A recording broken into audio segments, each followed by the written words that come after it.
नमस्कार दोस्तों, मैं हूं शिवम पांडे और आपका स्वागत करता हूं आपके अपने चैनल ट्रिक पॉइंट में। दोस्तों, आज हम लोग इस वीडियो में सीआरपीसी के बारे में बात करने वाले हैं। इससे पहले मैंने आईपीसी की धाराओं को आपको ट्रिक के माध्यम से याद करवा दिया है। आप लोगों का बहुत ही अच्छा रिस्पांस आया है। उस वीडियो में लगभग 1.5 लाख व्यू हो चुके हैं। ठीक है, तो उस वीडियो को देखते हुए मैंने सीआरपीसी की वीडियो भी बना दी है। तो आज के बाद आपको सीआरपीसी से संबंधित जब भी एग्जाम में क्वेश्चन पूछे जाएंगे तो कोई भी दिक्कत नहीं होने वाली है। तो आप एक बार इस वीडियो को पूरा देखिएगा। मैं आपको बताऊंगा कि सीआरपीसी की धाराओं को कैसे याद किया जा सकता है। 2 तरीके बताऊंगा, आप बताइएगा कि कौन सा तरीका सबसे अच्छा है। ठीक है, तो चलिए अब हम लोग आगे बात करते हैं। तो सबसे पहले हम लोग सीआरपीसी के बारे में थोड़ी बहुत जानकारियां ले लेते हैं जो कि एग्जाम के लिए महत्वपूर्ण है। ठीक है, तो जो सीआरपीसी है इसका निर्माण 14वें विधि आयोग के संस्तुतियों के आधार पर किया गया था। मतलब जो अभी वर्तमान का सीआरपीसी है इसका निर्माण किसके आधार पर किया गया है, तो वो किया गया है 14वें विधि आयोग के आधार पर। इसका जो मुख्य उद्देश्य है वो है कार्यपालिका से न्यायपालिका का पृथक्करण।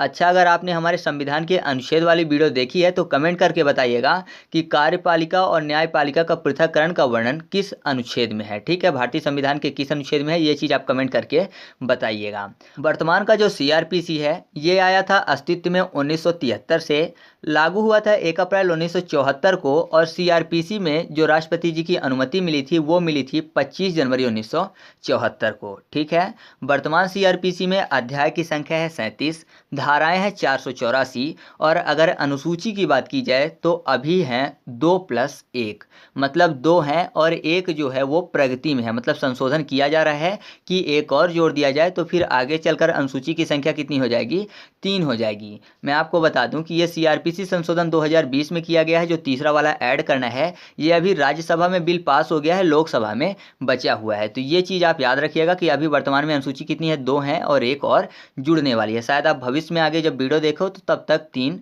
हो जाएं। ठीक है, तो आप अपडेट रहिएगा।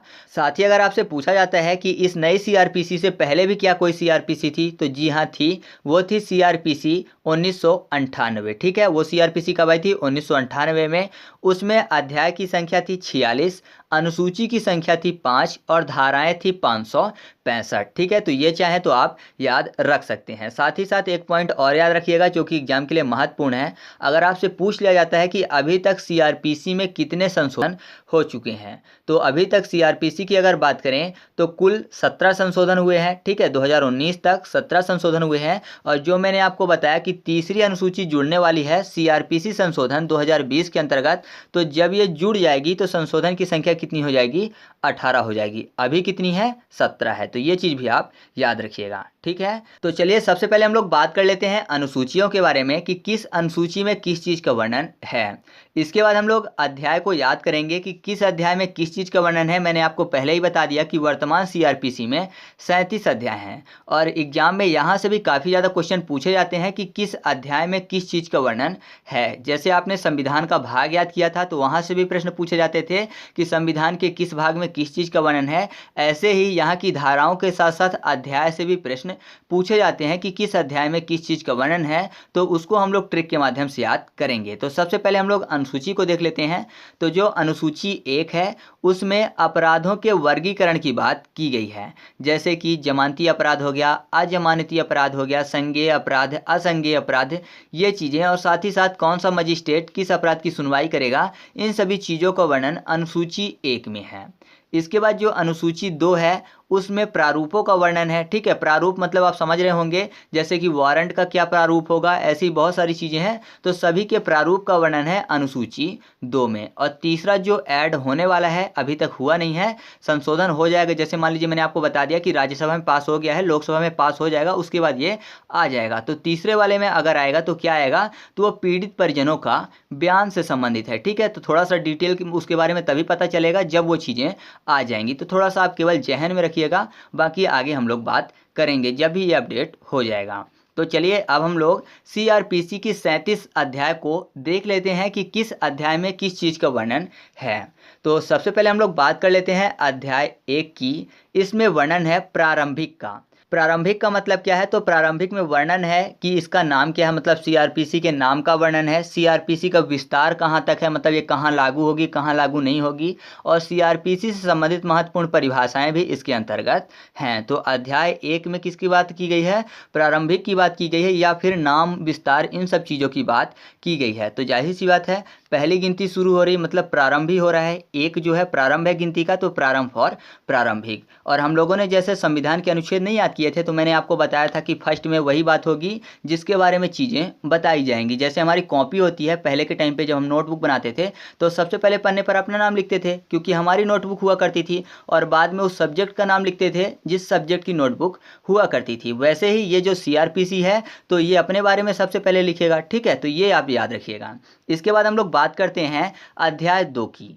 अध्याय 2 में वर्णन है दंड न्यायालयों तथा कार्यालयों का गठन, ठीक है। यहाँ पर मैं आपको बता दूं कि यहाँ पर जो धाराएं आएंगी वो आएंगी 6 से लेकर 25A तक, और अध्याय 1 में धाराएं आती हैं 1 से लेकर 5 तक। तो इसको याद करना बहुत ही आसान है, क्योंकि यहाँ पर देखिए 2 की बात हो रही है और दंड शब्द लिखा हुआ है। दंड को याद करने के लिए थोड़ा सा दंड शब्द को मैं बदल दूं तो हो जाएगा दौंड, दंड दौंड, मतलब 2 शब्द आपको मिल जाएगा, ठीक है। 2 लिख दीजिए और लास्ट के जो बचे हुए शब्द लिख दीजिए, तो आप दंड ही पढ़ेंगे। तो आप ऐसे आसानी से याद रखिएगा कि अध्याय 2 में किस चीज़ का वर्णन है, दंड न्यायालयों तथा कार्यालयों का गठन का, ठीक है। जब आपके सामने ऑप्शन होगा, मान लीजिए अगर आपसे पूछ लिया जाता है कि दंड न्यायालयों तथा कार्यालयों के गठन का वर्णन सीआरपीसी के किस अध्याय के अंतर्गत किया गया है, तो सही जवाब क्या होगा, ऑप्शन नंबर 2 होगा, ठीक है। तो चलिए आगे बढ़ते हैं।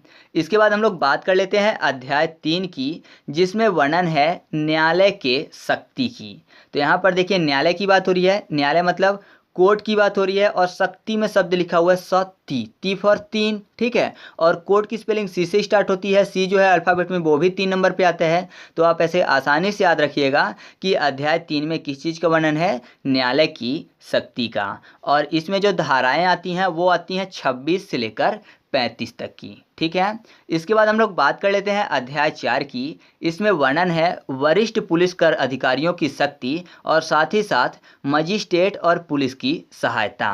तो इन चीज़ों का वर्णन है, तो सबसे पहले याद करना आसान हो जाएगा, क्योंकि यहाँ पर देखिए पुलिस शब्द लिखा हुआ है और अधिकारियों में शब्द लिखा हुआ है कार्यों, मतलब कार की बात, पुलिस के कार्य की बात। आपके सामने अगर ऑप्शन हो कि वरिष्ठ पुलिस अधिकारियों की शक्ति और साथ ही साथ मजिस्ट्रेट एवं पुलिस की सहायता का वर्णन किस अध्याय में है या फिर सीआरपीसी के किस अध्याय में है, तो आपके सामने ऑप्शन होगा 1 2 3 4, तो वो आपको क्लियर करना पड़ेगा। तो यहाँ पर देखिए 4 शब्द लिखा हुआ है ना, और पुलिस की कार है, और कार है तो जाहिर सी बात है 4 व्हीलर है, 4 व्हीलर से आपको 4 याद आ जाएगा, मतलब अध्याय 4। तो आप ऐसे याद रखिएगा कि वरिष्ठ पुलिस अधिकारियों की शक्ति और मजिस्ट्रेट और पुलिस की सहायता करना ये किस अध्याय में वर्णित है, अध्याय 4 में। और इसमें जो धाराएं आती हैं वो आती हैं 36 से लेकर 40 तक।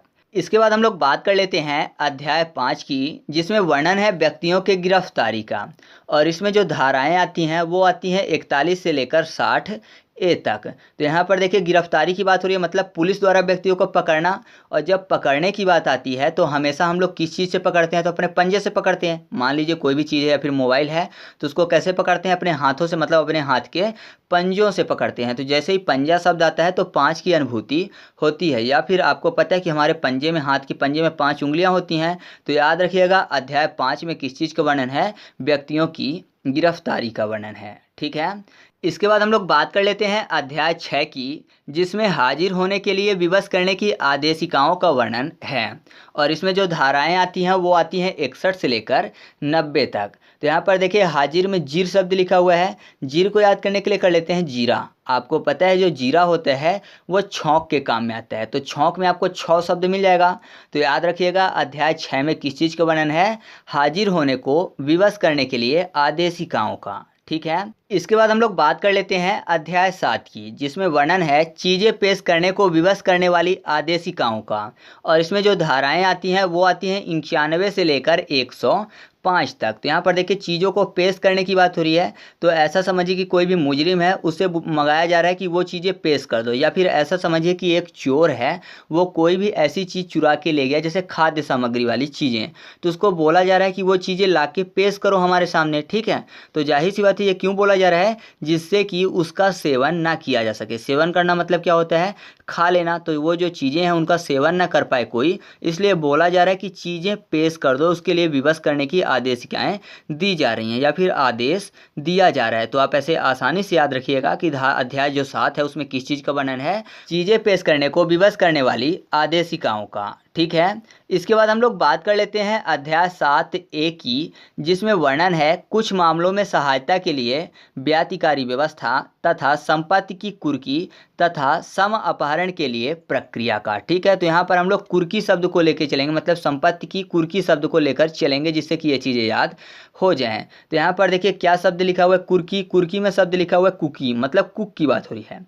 और आपको पता है कुक क्या करता है, भोजन बनाता है, और भोजन बनाता है तो भोजन का क्या करते हैं हम लोग, सेवन करते हैं। तो सेवन से आपको 7 याद आ जाएगा। ठीक है, और जो भोजन होता है अगर कुक बनाए कोई भी, मान लीजिए वो प्रोफेशनल कुक है, तो जाहिर सी बात है उसका भोजन बनाया हुआ कैसे होगा, A1 होगा, मतलब बेहतरीन होगा। तो A1 से आपको ए भी याद आ जाएगा। तो आप ऐसे याद रखिएगा कि अध्याय 7A में किस चीज़ का वर्णन है, कुछ मामलों में सहायता के लिए व्यातिकारी व्यवस्था तथा संपत्ति की कुर्की तथा समापहरण के लिए प्रक्रिया का। ठीक है, और इसमें जो धाराएं आती हैं वो आती हैं 105A से लेकर 105L तक की। ठीक है, इसके बाद हम लोग बात कर लेते हैं अध्याय 8 की, जिसमें वर्णन है परिशांति कायम रखने के लिए और सदाचार के लिए प्रतिभूति का। इसमें जो धाराएं हैं वो आती हैं 106 से लेकर 124 तक।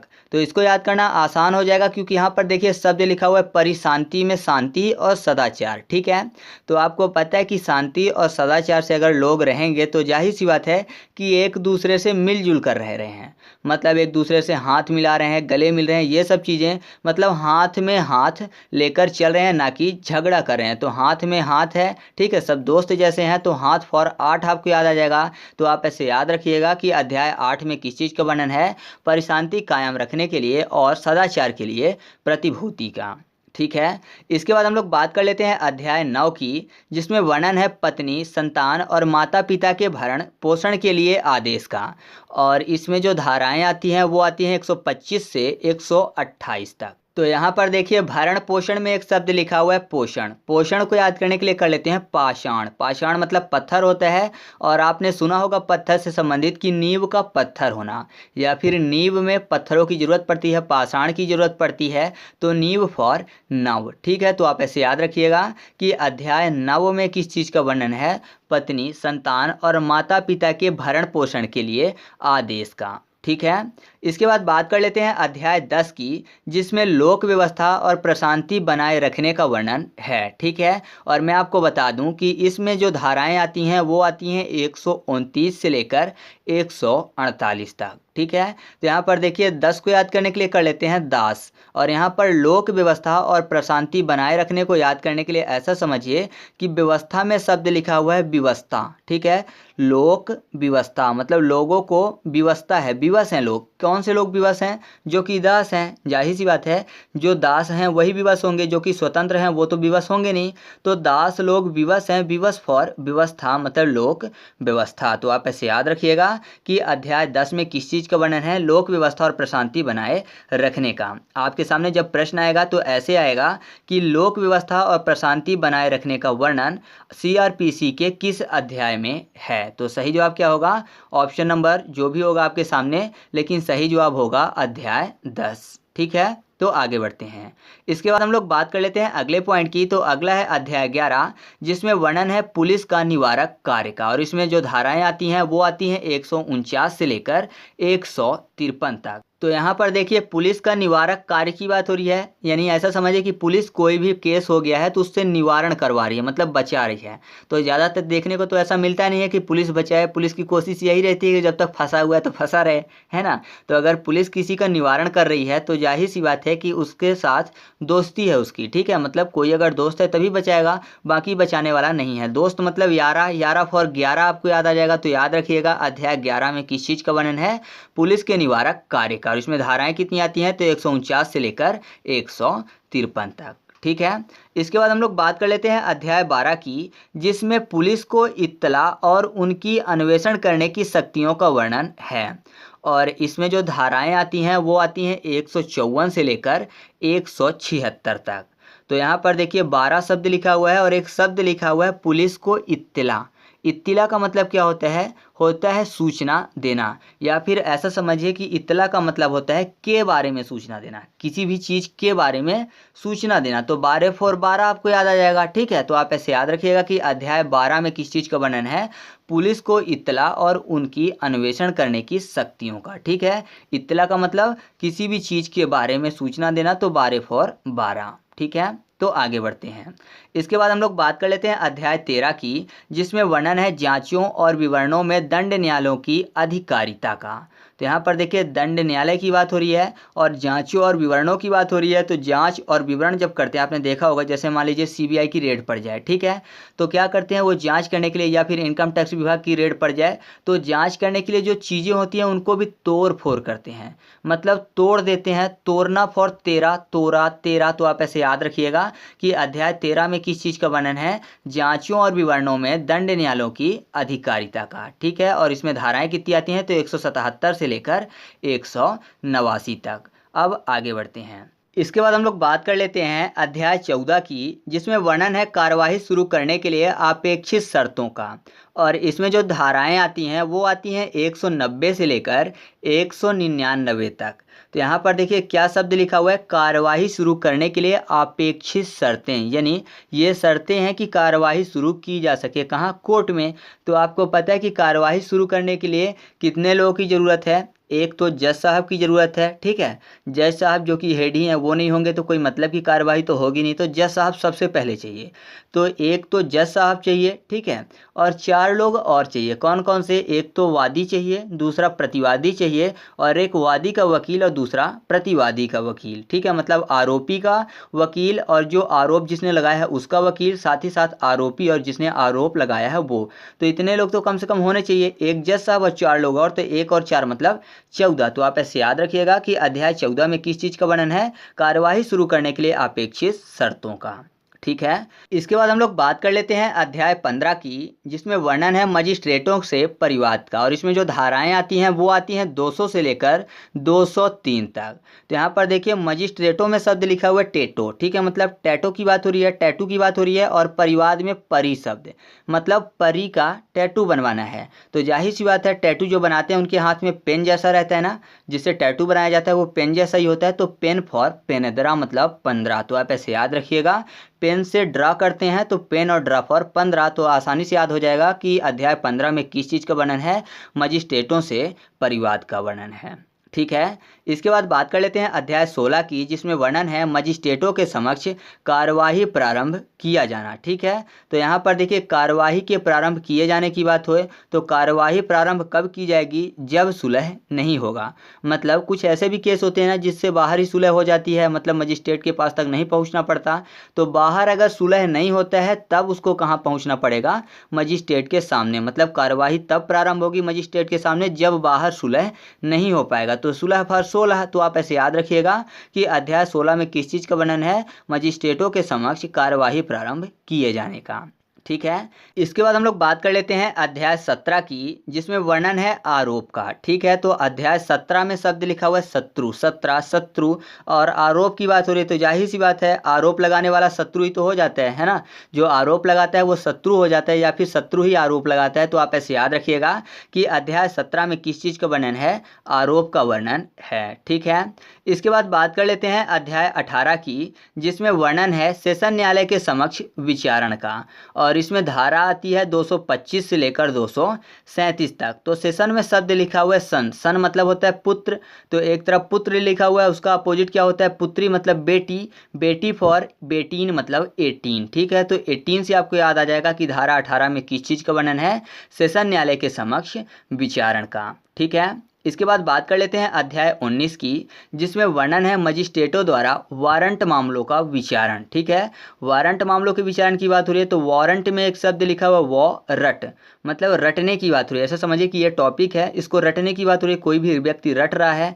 अब रटेगा तो जाहिर सी बात है नॉइस होगी, रटने में शोर तो होता ही है ना, किसी भी चीज़ को बार बार पढ़ेंगे तो शोर होगा, नॉइस होगा, नॉइस फॉर 19। तो आप ऐसे याद रखिएगा कि अध्याय 19 में किस चीज़ का वर्णन है, मजिस्ट्रेटों द्वारा वारंट मामलों के विचारण का। दूसरा तरीका है वारंट को याद करने के लिए कर लेते हैं करंट। अब करंट लगता है तो मुंह से आवाज़ निकलती है ना, तो आप ऐसे भी चाहें तो याद रख सकते हैं। इसके बाद हम लोग बात कर लेते हैं अध्याय 20 की। इसमें वर्णन है मजिस्ट्रेटों द्वारा समन मामलों का विचारण। ठीक है, इससे पहले वारंट मामलों के विचारण की बात हो रही थी, अब समन मामलों के विचारण की बात हो रही है। तो यहाँ पर देखिए समन को याद करने के लिए कर लेते हैं सम्मान, ठीक है, और 20 याद करने के लिए कर लेते हैं टू आंटी, यानी 2 आंटियों की बात हो रही है। तो जाहिर सी बात है आंटी हैं तो उनका सम्मान तो करना ही पड़ेगा। तो सम्मान फॉर समन आपको याद आ जाएगा, तो याद रखिएगा मजिस्ट्रेटों द्वारा समन मामलों के विचारण की बात किस अध्याय में की गई है, अध्याय 20 में। ठीक है, इसके बाद हम लोग बात कर लेते हैं अध्याय 21 की, जिसमें वर्णन है संक्षिप्त विचारण का। तो चारण में शब्द लिखा हुआ है चारण, मतलब चरने की बात हो रही है।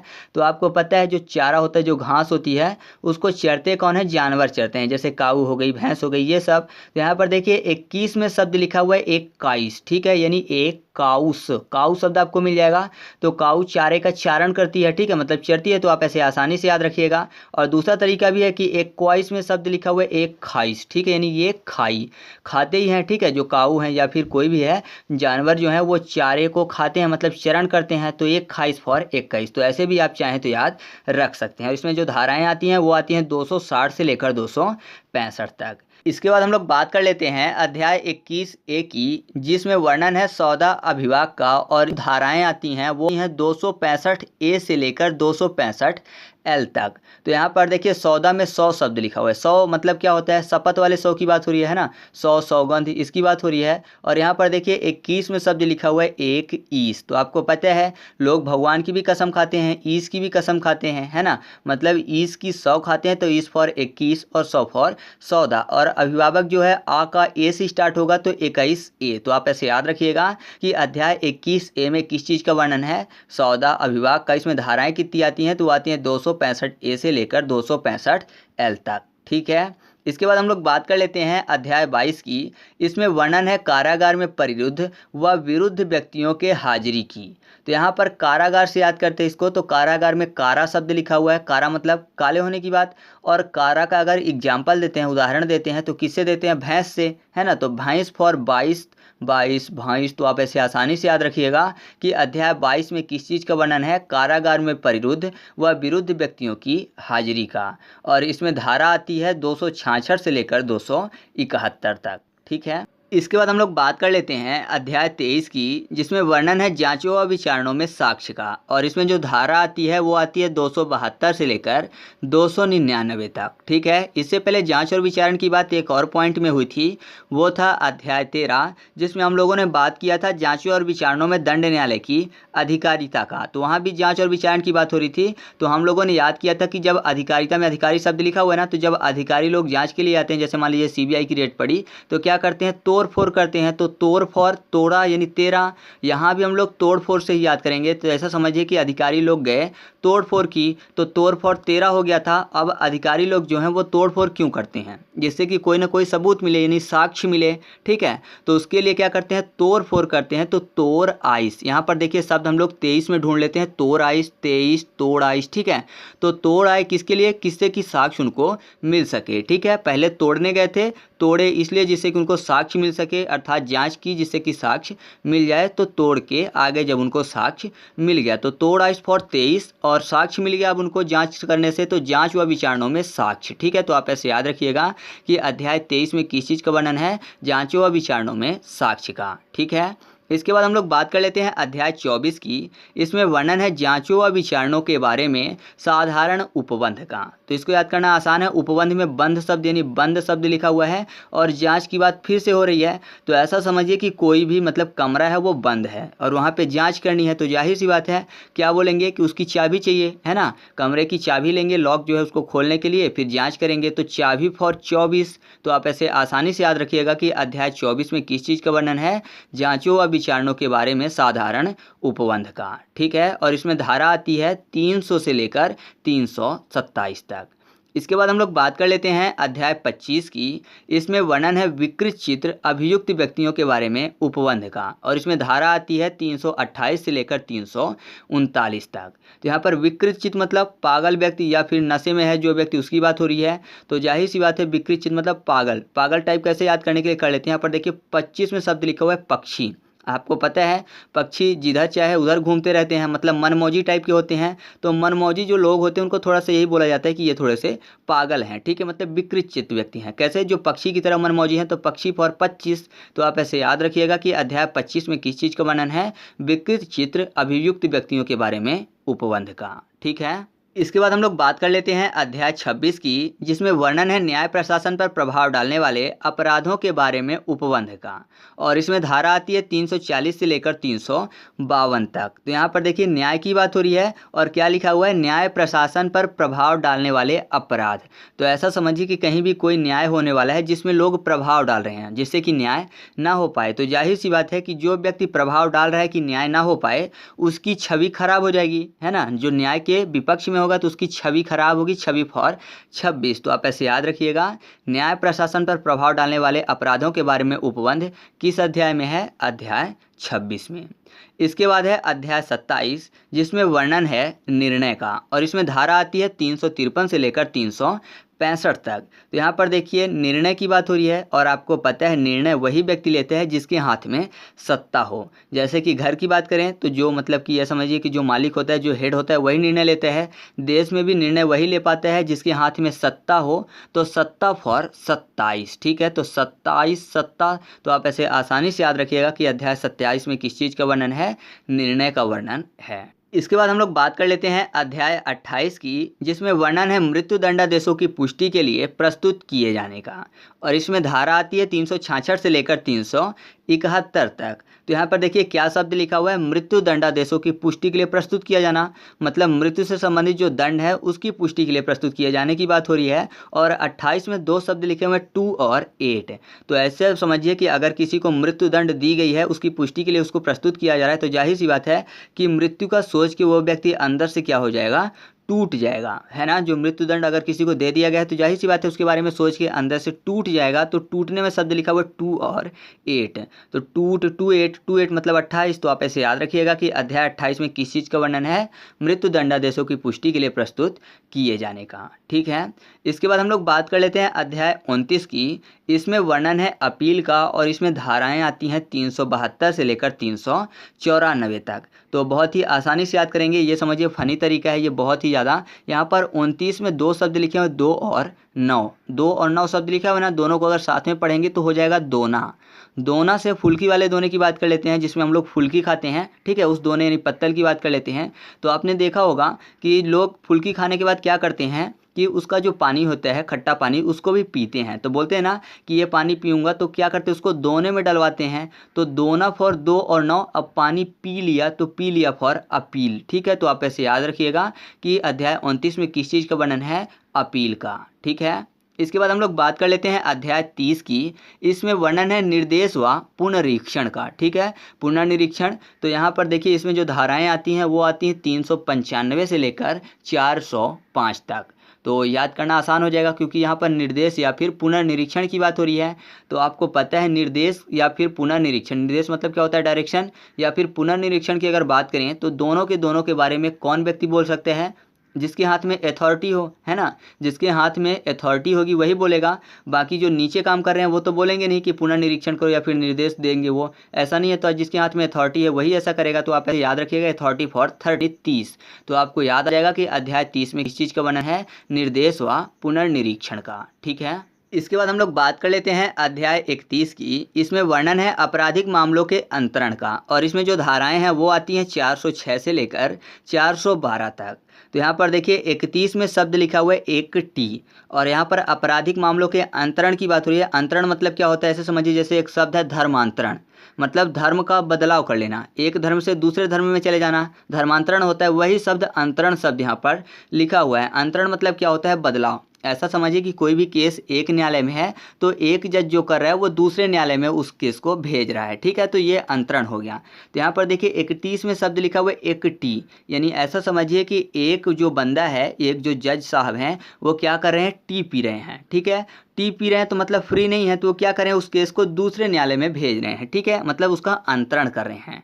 तो आप ऐसे आसानी से याद रखिएगा कि अध्याय 31 में किस चीज़ का वर्णन है? आपराधिक मामलों के अंतरण का, ठीक है। तो चलिए आगे बढ़ते हैं। इसके बाद हम लोग बात कर लेते हैं अध्याय 32 की, जिसमें वर्णन है दंडादेशों का निष्पादन, निलंबन, परिहार व लघुकरण। और इसमें धाराएं आती हैं 413 से लेकर 435 तक। तो इसको याद करना आसान हो जाएगा। यहाँ पर बात हो रही है जो दंड दिए गए हैं उसको कम करने की या फिर समाप्त करने की, इन सब चीज़ों की। ठीक है, लघुकरण मतलब क्या होता है, कम करना। और इससे पहले हम लोगों ने अध्याय 28 याद किया था, जिसमें मैंने आपको बताया था कि मृत्युदंड की पुष्टि के लिए व्यक्ति को बुलाया गया है तो उसका मन क्या होता है, अंदर से टूट जाता है। तो यहाँ पर ऐसा समझिए कि किसी भी व्यक्ति को मृत्युदंड दी गई है, अब उस मृत्युदंड को समाप्त करने की बात कर रहे हैं। ठीक है, मतलब ऐसा समझिए कि बोल रहे हैं कि मृत्युदंड का कम कर देंगे और कुछ सजा दे देंगे कि इतने वर्ष ये जेल में रहेगा, लेकिन मृत्युदंड नहीं देंगे। तो ये कह सकते हैं ना कि उसके व्यक्ति के मन में कहीं ना कहीं जीने की एक आस जग जाएगी, मतलब जीने की एक रोशनी कहीं ना कहीं से जगमगाएगी उसके मन के अंदर।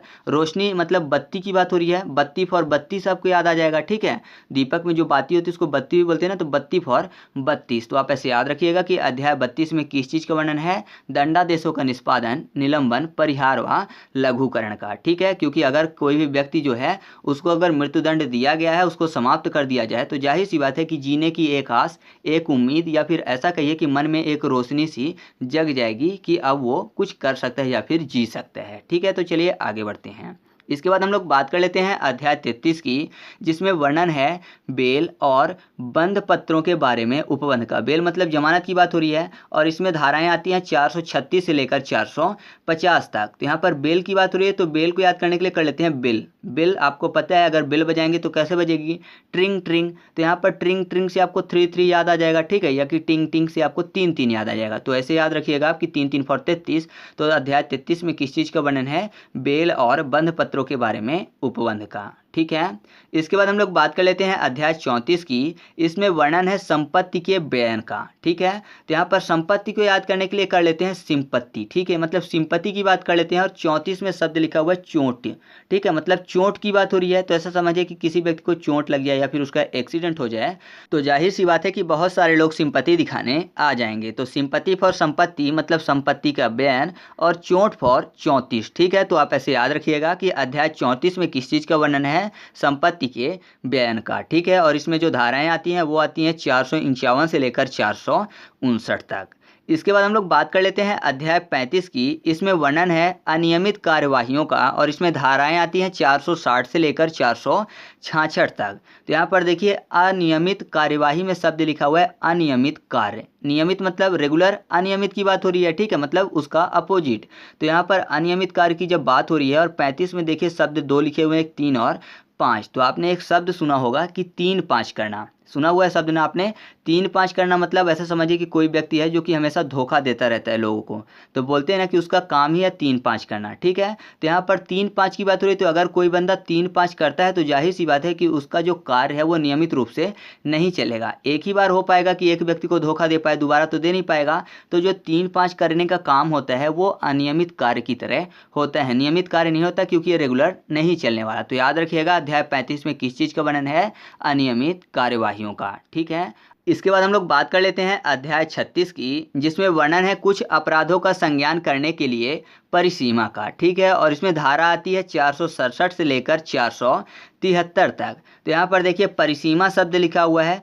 सीमा आपको पता है, सीमा मतलब क्या होता है, बाउंड्री। तो जाहिर सी बात है अगर कोई व्यक्ति है अपनी सीमा से बाहर जाएगा तो उसको क्षति यानी नुकसान पहुँचने वाला है। ठीक है, मतलब बाउंड्री से बाहर जाएगा। ऐसे समझिए कि जो आतंकवादी लोग होते हैं तो वो क्या करते हैं, भारत की बाउंड्री में आते हैं, तो जाहिर सी बात है मारे जाते हैं। तो ऐसे ही अगर कोई सीमा से बाहर जाएगा तो मारा जाएगा, तो यानी क्षति पहुँचेगी उसको, क्षति फॉर 36। तो आप ऐसे याद रखिएगा अध्याय 36 में किस चीज़ का वर्णन है, कुछ अपराधों का संज्ञान करने के लिए परिसीमा का। ठीक है, अब इस वीडियो का लास्ट है कौन सा, अध्याय 37, क्योंकि आपको पता है कि अध्याय 37 तक ही है। तो अध्याय 37 में वर्णन है प्रकीर्ण का, और इसमें जो धारा आती है वो आती है 474 से लेकर 484 तक। तो यहाँ पर देखिए प्रकीर्ण में लास्ट में शब्द लिखा हुआ है कीर्ण। याद करने के लिए कर लेते हैं कर्ण। कर्ण आपको पता है कि सारथी के पुत्र थे, है ना, जो कर्ण थे वो सारथी के पुत्र थे, मतलब वो रथ चलाते थे, उनके पुत्र थे। तो सारथी फॉर 37। तो आप ऐसे याद रखिएगा कि अध्याय 37 में किस चीज़ का वर्णन है, प्रकीर्ण का। ठीक है। तो इस तरीके से अपना सीआरपीसी के सभी अध्याय कंप्लीट हुए। अब मैं आपको कुछ चीज़ें बताना चाहता हूं जिसके माध्यम से हम लोग सीआरपीसी की धाराओं को याद रख सकते हैं, ठीक है। तो दो तरीके मैं आपको बताऊंगा, आपको कौन सा पसंद आता है वो कमेंट करके बताइएगा, उसके आधार पर मैं वीडियो बना दूंगा, ठीक है। तो एक तरीका ये है, जैसे कि आपके सामने मैंने लिस्ट खोली है, तो हम लोगों ने अभी अध्याय को याद किया। मैंने आपको बताया कि अध्याय 1 में प्रारंभिक की बात की गई है, मतलब नाम, विस्तार, परिभाषाएं, इन सब की बात की गई है, और उसमें धारा आता है 1 से लेकर 5 तक। दूसरे की बात मैंने की थी कि अध्याय 2 में दंड न्यायालय तथा कार्यालयों के गठन की बात है, और उसमें धाराएं आती हैं 6 से लेकर 25A तक। ऐसे ही 3 को मैंने आपको बताया था कि अध्याय 3 में न्यायालय की शक्ति का वर्णन है, और उसमें धारा आती है 26 से लेकर 35 तक।